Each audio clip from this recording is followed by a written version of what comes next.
Hello mga ka-timing, meron man tayong bagong bisita ngayon. Ito ay Honda EDV 150 na hindi mapastart. At na-diagnose na namin to kanina na ang sanhi kung bakit hindi mapastart ang motor ni boss ay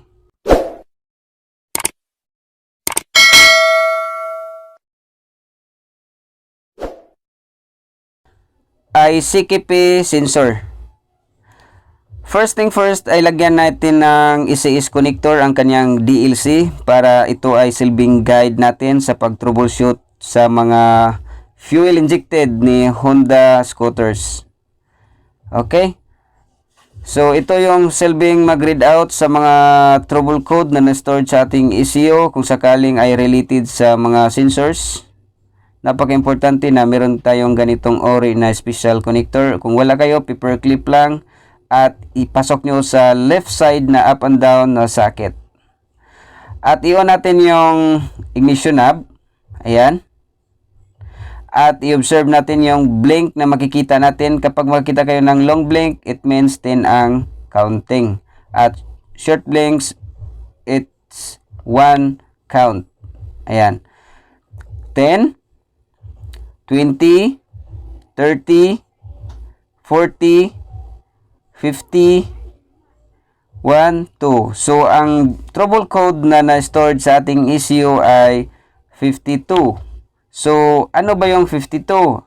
Ito ay CKP or Crankshaft Positioning Sensor. Okay. So, napaka-helpful sa ECS connector natin kapag meron kayong ganito na mapadali yung paghanap sa mga trouble code na na-stored sa ating ECU. So, nakita na namin to kanina at naisipan ko lang na i-vlog para makashare ako ng idea at makakuha kayo ng guide sa ating troubleshooting kung meron kayong ganitong ori ng problema.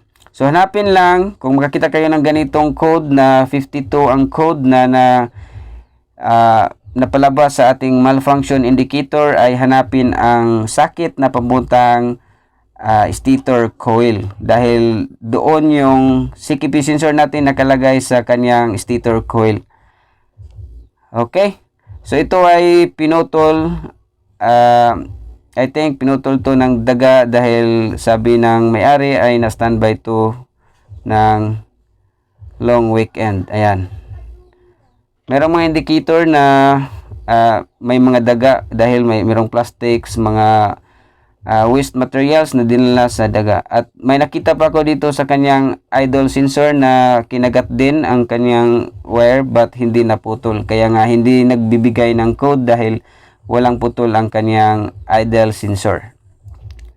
So ang gagawin natin, i-connect lang natin pabalik ang mga naputol na wire at subukan natin ang motor ni boss kung mapastart na ba natin, kung wala bang ibang problema na meron ang motor ni boss.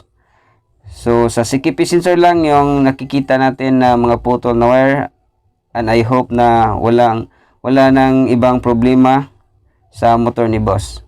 So try natin on ang kanyang ignition knob at paandarin natin kung umaandar na ba. At sa ngayon ay hindi pa natin na-delete ang kanyang code, pero walang problema kung hindi pa na-delete at makikita natin na nag-function na yung kanyang speed sensor. Ayan, na-start na natin ang kanyang engine. Ayan, so yung problema sa motor ni boss ay yung crankshaft positioning sensor lang ay naputol. So kaya nga hindi na pa-start natin ang motor kanina dahil sa mga wirings lang na naputol.